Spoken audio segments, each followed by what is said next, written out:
ഇന്ന് തന്നെ ഡൗൺലോഡ് ചെയ്യൂ. കാണൂ നിങ്ങളുടെ ഫേവറേറ്റ് ഷോസ്. ഇത്രയൊക്കെ എനിക്ക് ഒറ്റയ്ക്ക് ചെയ്യാമെങ്കിൽ ഇനിയും ഞാൻ ഒറ്റയ്ക്ക് മതി. ഇപ്പോ മുഴുവനായും ഞാൻ ഈ വീട്ടിലെ അംഗമാണ്.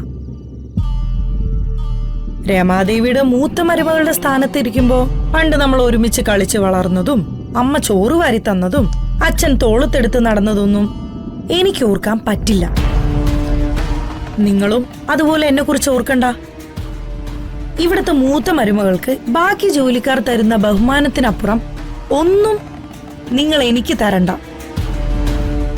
അതായത് എനിക്ക് ചന്ദ്രലേഖയും സീതയും ചിന്നുവും ഒക്കെ ഒരുപോലെയാണെന്ന് സാരം.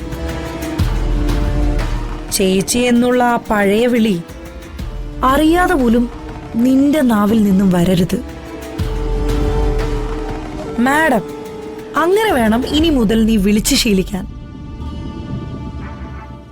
ഞാൻ അവസാനം പറഞ്ഞ ഈ 2 വരികളിലുണ്ട് ഞാൻ നിനക്ക് നേരത്തെ വിശദീകരിച്ച് പറഞ്ഞു തന്നതെല്ലാം. നിന്റെ അമ്മയോടും പറഞ്ഞേക്ക്.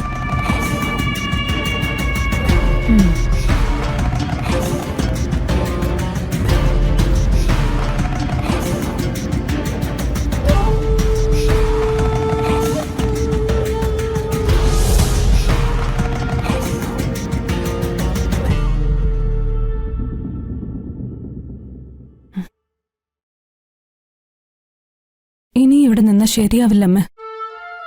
ചേച്ചി പറഞ്ഞത് വെച്ച് ഇവിടെ നമുക്ക് എന്തുണ്ടായാലും ചേച്ചി അതിൽ ഇടപെടില്ല. മാത്രമല്ല ചേച്ചി അവരെന്തു പറഞ്ഞാലും ചെയ്താലും നമുക്ക് നോക്കി നിൽക്കാനേ പറ്റൂ. അത് നമ്മളെ കൊണ്ട് കഴിയോ? അതുകൊണ്ട് എത്രയും പെട്ടെന്ന് നമുക്ക് എവിടേക്കെങ്കിലും പോവാം. വേറെ ഏതെങ്കിലും നാട്ടിൽ ചെന്ന് നമുക്ക് കിട്ടുന്ന പണിയെടുത്ത് അവിടെ താമസിക്കാം.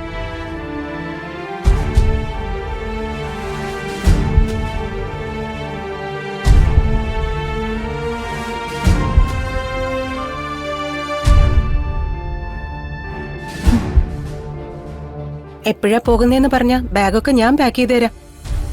എന്നിട്ട് 2 ആളും കൂടി തെരുവിൽ പോയി കിടക്ക്. അതിനാണല്ലോ ഈ വെപ്രാളോ ആവേശമൊക്കെ. രമാ മേഡത്തിന്റെ സ്വഭാവം ഇതുവരെ നിങ്ങൾക്ക് മനസ്സിലായില്ലേ? ദേഷ്യം വന്ന മുന്നിൽ ആരാ നിൽക്കുന്നതെന്നൊന്നും നോക്കാറില്ല.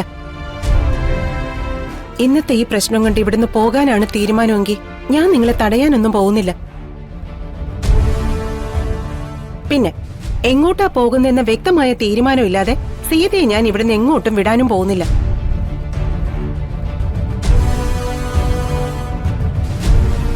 എടോ, താനിവിടെ നിൽക്ക്, അല്ലെങ്കിൽ തന്നെ എങ്ങോട്ട് പോകാനാ?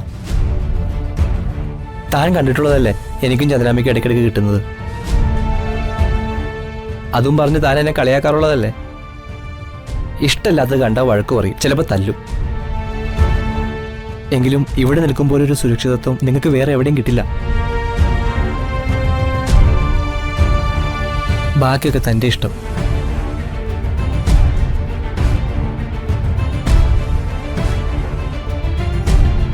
എല്ലാം മനസ്സിൽ നിന്ന് കളഞ്ഞിട്ട് ചിന്നു വന്നേ. കുറച്ച് ജോലി കൂടി ബാക്കിയുണ്ട്. വാ.